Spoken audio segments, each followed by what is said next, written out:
বর্তমান অন্তর্বর্তীকালীন সরকার হাজারো শহীদের রক্তের বিনিময় লক্ষ কোটি জনতার গণ অভ্যুত্থানের ফসল। এই সরকারের কোনো কোনো কার্যক্রম সকলের কাছে হয়তো সাফল্য হিসাবে বিবেচিত নাও হতে পারে, কিন্তু এটি আমাদের প্রত্যেককে মনে রাখতে হবে, এই সরকারের ব্যর্থতা আমাদের সকলের ব্যর্থতা, বাংলাদেশের পক্ষের গণতান্ত্রিকামী জনগণের ব্যর্থতা। সুতরাং এই অন্তর্বর্তীকালীন সরকারকে কোনোভাবেই ব্যর্থ হতে দেওয়া যাবে না। দেশে বিদেশে থেকে নানা রকমের উস্কানিতেও জনগণ অন্তর্বর্তীকালীন সরকারকে ব্যর্থ হতে দেবে না। তবে অন্তর্বর্তীকালীন সরকার যাতে নিজেরাই নিজেদের ব্যর্থতার কারণ না হয়ে দাঁড়ায়, সে ব্যাপারে তাদেরকেও সতর্ক থাকতে হবে। বাংলাদেশ কিংবা যে কোনো দেশেই গণ অভ্যুত্থানের মাধ্যমে গঠিত সরকার অবশ্যই জনগণের সরকার।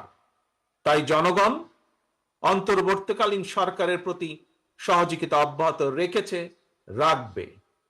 তবে কোনো এক পর্যায়ে অন্তর্বর্তীকালীন সরকারের জবাবদিহিতাও কিন্তু নির্বাচিত সংসদের মাধ্যমেই নিশ্চিত করা হয়।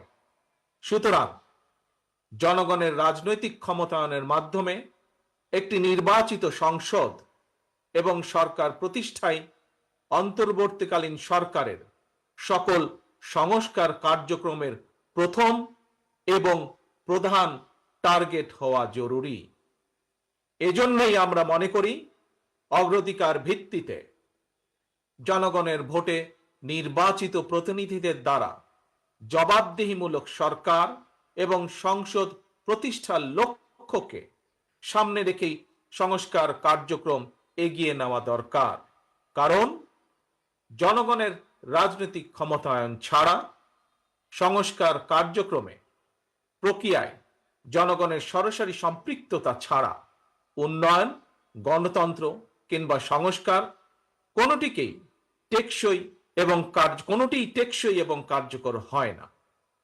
একটি অবাধ, সুষ্ঠু এবং নিরপেক্ষ নির্বাচনের মাধ্যমে প্রতিটি ভোটারের ভোট প্রদানের অধিকার নিশ্চিত করে ভোটারদের কাঙ্ক্ষিত প্রতিনিধি নির্বাচন করার অধিকার প্রতিষ্ঠার মাধ্যমেই জনগণের রাজনৈতিক ক্ষমতায়ন নিশ্চিত করা সম্ভব।